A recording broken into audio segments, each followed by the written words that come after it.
Hello बच्चों, let's see this question. This question says a light rigid bar is suspended horizontally from two vertical wires, one of steel and one of brass. As shown in figure, each wire is 2 meter long, diameter of steel wire is 0.60 mm and the length of bar AB is 0.20 meter. When a mass of 10 kg is suspended from the center of AB, the bar remains horizontal. तो आपको बताना है first what is the tension in wire, second है calculate the extension in steel wire and energy stored in it, third one है diameter of brass wire, और fourth condition if the brass wire is replaced by another brass wire of diameter 1 mm, where should be the mass to be suspended so that A B would remain horizontal. Young's model दे रखा है steel के लिए और brass के लिए। तो यहाँ पे देखिए कंडीशंस की बात करते हैं कि आपको क्या क्या है कि दो स्टील वायर से आपके स्टील के और ब्रास के, और ए बी रोड है जिसकी लेंथ कितनी दे रखी है 2 मीटर दे रखी है आपके पास, और इस रोड के सेंटर से क्या गया 10 किलो का मास लटका दिया शुरुआत में 10 kg। तो 10 किलो का मास लटकाया और ए बी अभी भी कैसी है हॉरिजॉन्टल। तो अपने को बताना है टेंशन इन ईच वायर। तो यहाँ पर जो न्यूमेरिकल्स है आपके पास, तो इनके जो की कॉन्सेप्ट होंगे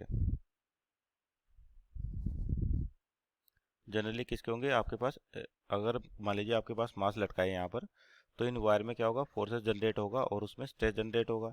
दूसरा उस फोर्स के कारण क्या होता है इनमें एक्सटेंशन आ सकता है। तो जो की कॉन्सेप्ट है अपने पास, पहला तो क्या होगा स्ट्रेस का, कि इनके अंदर स्ट्रेस जनरेट होगा, और दूसरा क्या होगा आपके पास यहाँ पर एक्सटर्नल फोर्स के कारण जो वायर है आपके पास उनमें क्या होगा उनकी लेंथ इंक्रीमेंट होगी, यानी कि अपन कह सकते हैं एक्सटेंशन प्रोड्यूस। तो सेकंड की कॉन्सेप्ट क्या है एक्सटेंशन, कि जब भी अपन क्या करते हैं किसी मेटल पे एक्सटर्नल फोर्स लगाते तो उसकी लेंथ में इंक्रीमेंट आ जाता है। तो यहाँ पर जो कंसेप्ट होंगे पहला तो किसका होगा स्ट्रेस का, क्योंकि जो फोर्स जनरेट होंगी वो क्या करेंगे इन वायर्स में स्ट्रेस जनरेट करेंगी। दूसरा क्या आपके पास अगर एक्सटर्नल फोर्स लगाते तो इनके वायर की लेंथ में भी क्या होता है थोड़ा सा चेंज आता है, जिसको अपन एक्सटेंशन कहते हैं, या सिंपल कहें तो एक्सटेंशन बोलो या स्ट्रेन कहें, दोनों एक ही बात है आपके एक्सटेंशन या स्ट्रेन। क्योंकि जब लेंथ बढ़ेगी तो आपके पास ऑब्जेक्ट के अंदर स्ट्रेन जनरेट होगा। तो पहले पार्ट की बात करते हैं कि आपके पास क्या दे रखा है कि हर वायर में टेंशन चाहिए। तो जैसे यहाँ सपोज करिए रोड हो गया आपके पास ए बी, और यहाँ पर एक स्टील वायर बंधा हुआ है, और इधर के आपके पास एक ब्रास वायर, ये हॉरिजॉन्टल है आपके पास, ठीक है ना, थोड़ा ये आपके पास क्या है हॉरिजॉन्टल। तो इसको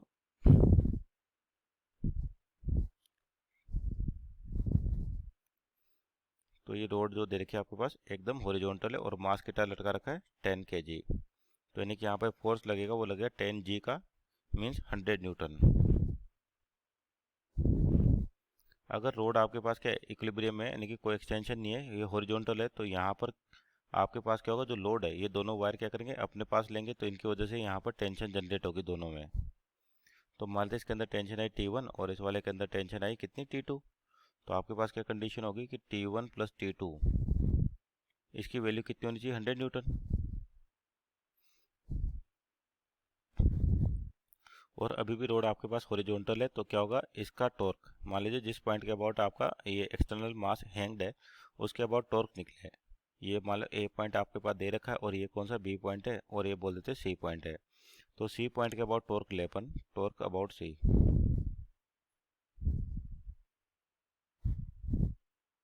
तो क्या डेफिनेशन है टॉर्क की, फोर्स इंटू परपेंडिकुलर डिस्टेंस। तो जो टॉर्क जनरेट होगा T1 के कारण भी होगा टेंशन, और इस T2 के कारण भी होगा, तो T1, और इसके लिए डिस्टेंस आपके पास ए बी दे रखी, मान लीजिए लेंथ यहाँ से यहाँ तक लेंथ कितनी है या डिस्टेंस कितनी आर है, तो ये सेंटर पॉइंट है तो यहाँ पे भी कितनी होगी आर होगी। तो लेंथ दे रखी 2 मीटर, इसका मतलब ये 1 मीटर होगा और ये भी 1 मीटर होगा। तो इसकी वजह से तो जो आपके पास टॉर्क जनरेट होगा इस डायरेक्शन में, और इस वाली टेंशन की वजह से इसके अबाउट टॉर्क जनरेट होगा इस डायरेक्शन में, यानी कि एक क्लॉकवाइज होगा और एक एंटी क्लॉकवाइज होगा। तो ये दोनों क्या इक्वल होंगे आपके पास। तो T1 इंटू आर शुड भी इक्वल टू क्या होना चाहिए T2 इंटू आर। तो यहाँ से क्या कंडीशन निकल के आ गई T1 बराबर होगा किसके T2 के। तो यानी कि आपके पास जो पहला आंसर आ जाएगा टेंशन का T1 प्लस T2 कितना 100, और दोनों बराबर हैं, तो अपन क्या कह सकते हैं T1 और आपका T2 ये बराबर है, तो कितना हो जाएगा 50 न्यूटन। यानी कि दोनों वायर में जो टेंशन आ गई वो कितनी आ गई 50 न्यूटन।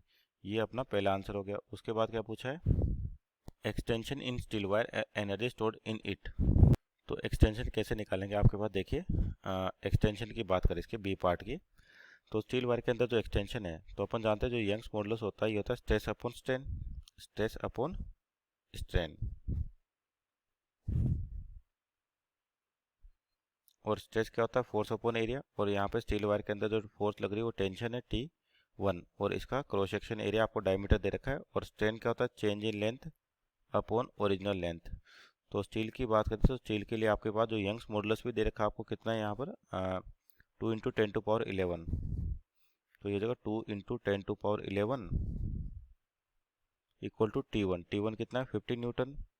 और एरिया क्या लिखेंगे, आपको यहाँ पे डायमीटर दे रखा है वायर्स का, पहले का कितना है, लेंथ तो इन दोनों की कितनी है 2.0 मीटर लॉन्ग, और स्टील वायर का जो आपके पास डायमीटर है 0.6 mm। तो यहाँ से अपन एरिया निकालें, तो डायमीटर दे रखा है तो एरिया हो जाएगा π/4 इंटू डी स्क्वायर, और डी कितना है 0.6 mm, मीन्स 0.6 इंटू 10⁻³ मीटर, इसका square π/4 into D square into change in length upon original length. तो चेंज इन लेंथ अपने को निकालना है इसे, तो ये क्या हो जाएगा आपके पास डेल्टा L अपॉन L, और L दे रखा आपके पास 2 मीटर। तो यहाँ से इसको सोल्व करें तो डेल्टा L कितना आ जाएगा आपके पास, कैलकुलेशन करें इनकी value cross multiply 1.7 into 10⁻³ metre. तो स्टील वायर के अंदर एक्सटेंशन कितना आया 1.77 इंटू 10⁻³ मीटर। और डायरेक्ट आपके पास एक्सटेंशन का फॉर्मूला भी होता है वैसे तो, वही चीज़ अपन यहाँ पे की FL अपॉन AY, जो हुक्स लॉ है वहाँ से आपके पास जो एक्सटेंशन का रिजल्ट आता है वही आता है। यहाँ पर भी अगर वैल्यूज पुट करें तो आपको एक्सटेंशन डायरेक्ट आ जाएगा। F का मतलब टेंशन निकालनी है, टेंशन किसके अंदर, स्टील वायर के अंदर। तो ये हो गया आपके पास। अब इसी के अंदर एनर्जी स्टोर पूछिए कि कितनी एनर्जी स्टोर होगी आपके पास। तो जो एनर्जी होती है वो होती है आपके पास एनर्जी स्टोर्ड, ये होती है आपके पास half stress strain into volume. और इसको स्ट्रेस को क्या लिख सकते हैं अपन, जो आपके पास हुक्स लॉ है वो क्या कहता है, स्ट्रेस जो आपके पास होता है stress equal to Y strain, जहाँ पे वाई कितना है यंग्स मॉडुलस। तो ये हुक्स लॉ से आपके पास क्या होता है, stress is directly proportional to strain, और यहाँ जब प्रोपोर्शनल निशान को हटाते हैं तो यंग्स मॉडुलस आ जाता है। तो ये फॉर्मूला आपके पास क्या हो जाएगा हाफ, इसको लिखे अपन स्ट्रेन, और स्ट्रेस को भी क्या लिख दे वाई इंटू स्ट्रेन, तो ये हो जाएगा स्क्वायर इसका इंटू यंग्स मॉडुलस। और जो वॉल्यूम होता है वो बेसिकली एरिया इंटू लेंथ हो जाएगा आपके पास। तो स्ट्रेन क्या, change in length upon original length. तो यहाँ पर वैल्यूज रखे अपन, तो कितना हो जाएगा 1/2, और स्ट्रेन क्या होता है, change in length upon original length, यानी कि डेल्टा L इसका square divide by length square into Young's modulus into area into length. तो आपके पास एक L तो कैंसिल आउट हो गया, तो बाकी वैल्यूज अपने पास है, तो वैल्यूज पुट करें तो कितना हो जाएगा आपके पास, एनर्जी कितनी आ जाएगी, जिसको U से डिनोट करें तो हाफ यंग्स मॉडुलस कितना है Y, और ये 2 × 10⁻11 इंटू डेल्टा L स्क्वायर जो आया था आपके पास 1.77 इंटू 10⁻³ इंटू एरिया, और आपके पास डायमीटर दे रखा है कितना 0.60 mm, तो एरिया हो जाएगा π/4 इंटू डी स्क्वायर, मीन्स 0.6, और mm में तो इसको मीटर में बदले 10⁻³ का स्क्वायर। तो जो इसकी वैल्यू आएगी आपके पास लगभग कैलकुलेशन के बाद 44.3 इंटू 10⁻³ जूल, 10⁻³ जूल। तो ये हो गया आपके पास energy stored in steel wire. इसमें नेक्स्ट क्या फाइंड आउट करना है आपको, डायमीटर ऑफ ब्रास वायर। तो देखिए डायमीटर निकालें ब्रास वायर का, कि आपके पास कंडीशन क्या है कि अब रोड अभी भी हॉरिजॉन्टल है। इसका मतलब क्या होगा, जो स्ट्रेन जनरेट होगा दोनों के अंदर, स्टील के अंदर और ब्रास वायर के अंदर, वो क्या रहेगा, सेम रहेगा। तो यानी कि जो एक्सटेंशन अपन ने निकाल रखा है स्टील वायर के लिए कितना था, delta L equal to 1.77 into 10⁻³ तो अगर इसको ब्रास के लिए लिखे अपन, तो एक्सटेंशन क्या होता है आपका delta L FL upon AY, F का मतलब फोर्स, और फोर्स कितनी इस पर T2, इंटू एल, लेंथ आपके पास वायर की एफ एल अपन ए का मतलब एरिया, तो pi by 4 into D square, और यंग्स मॉडुलस आपके पास ब्रास का यंग्स मॉडुलस जो कितना दे रखा है आपको 1.0 इंटू 10⁻11, 1 इंटू 10⁻11। तो यहाँ पर एल की वैल्यू भी दे रखी है अपने को, कितनी दे रखी है, 2 मीटर का वायर है आपके पास, चाहे ब्रास का हो या स्टील का, दोनों सेम है। तो यहाँ पर डी स्क्वायर, तो डेल्टा एल भी पता अपने को यहाँ से, तो डी स्क्वायर की वैल्यू निकालें तो 4 टाइम्स डेल्टा एल,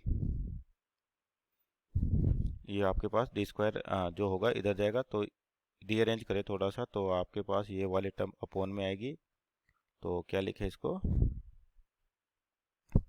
कि डी स्क्वायर इक्वल टू कितना हो जाएगा T2, वो कितना है 50, और लेंथ कितनी है 2 मीटर, डिवाइड बाय पाई यानी कि 3.14 अपॉन 4 इंटू 1 इंटू 10⁻11, और डेल्टा एल इधर आएगा तो कितना आ रहा था आपका डेल्टा एल 1.77 इंटू 10⁻³ और इस स्क्वायर को भी हटाएं तो डी की वैल्यू निकालें तो ये हो जाएगा 1/2, 1/2। तो यहाँ से सोल्व करें तो आपका जो डायमीटर आ रहा है ब्रास वायर का, ये आ रहा है लगभग 0.848 millimetre so our third answer is 0.848 millimetre. तो देखिए इसका 4 पार्ट कैसे होगा। आपके पास अभी भी रोड किस कंडीशन में, हॉरिजॉन्टल कंडीशन में। आपके पास इस बार स्टील वायर जो है और यहाँ पे रोड लगी 2 मीटर की, लेकिन जो ब्रास वायर है इसका डायमीटर अब कितना कर दिया इन्होंने, 1 mm कर दिया,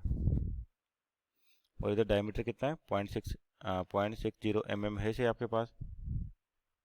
तो ये कह रखा है कि नए मास को कहाँ लटकाएं कि अभी भी रोड कैसी रहे, हॉरिजॉन्टल रहे। तो सपोज करिए अपने रोड लटका दी यहाँ से x डिस्टेंस पर, सॉरी मास लटका दिया x डिस्टेंस पर, कितना 10 kg, तो फोर्स लगेगा 100 न्यूटन।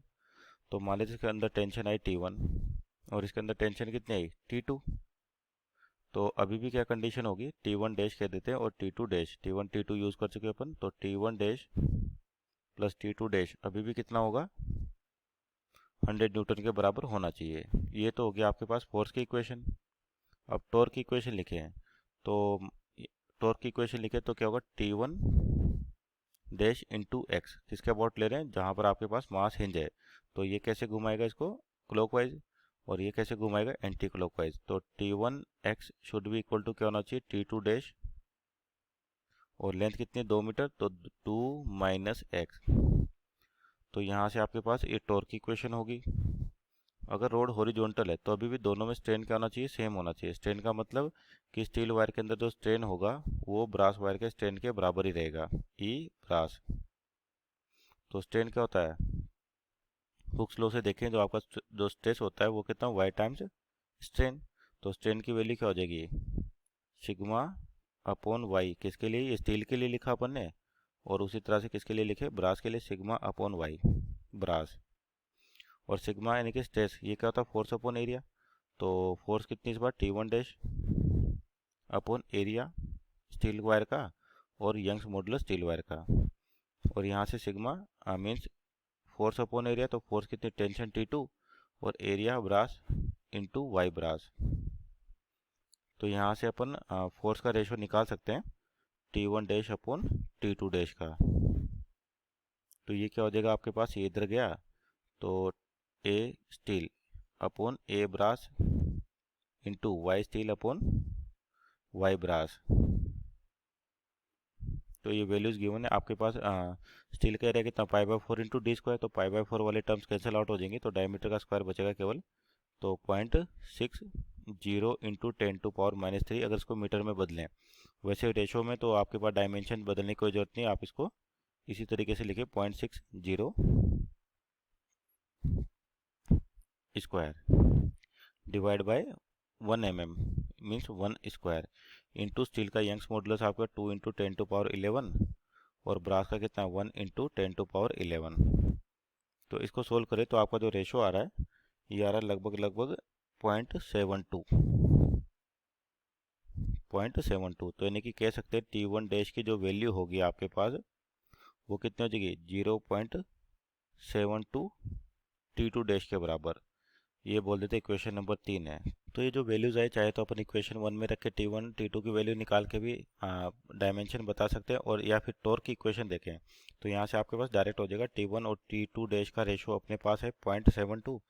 तो इनको टॉर्क की इक्वेशन में रखें तो आपके पास क्या बन जाएगा, ये T1 dash upon T2 dash